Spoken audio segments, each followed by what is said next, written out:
कायद्यानुसार त्याला फाशी शिक्षा व्हायला.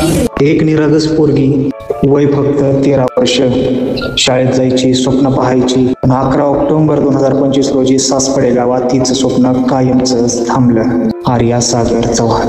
एका नराधामाने तिच्यावर हल्ला केला आणि तिचं आयुष्य संपवलं तिच्याच घरात. गाव पेटला.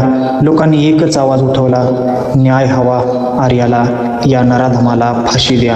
ही केवळ आर्याची लढाई नाही, ही प्रत्येक मुलीच्या सुरक्षिततेसाठी लढाई आहे.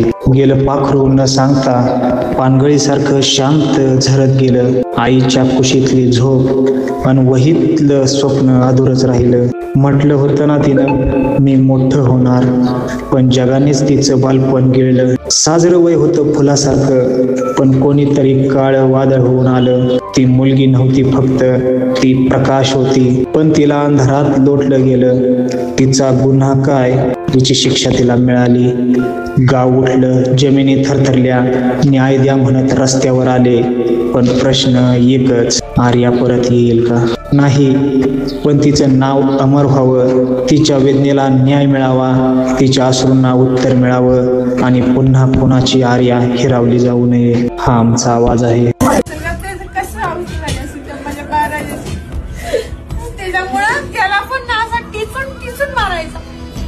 फाशी देण्यापेक्षा त्याला उभ्या गावात चौकात भर चौकात राखेल होती काळी लावून त्याला. व्हिडिओला इतकं शेअर करा, आर्याला न्याय मिळालाच पाहिजे.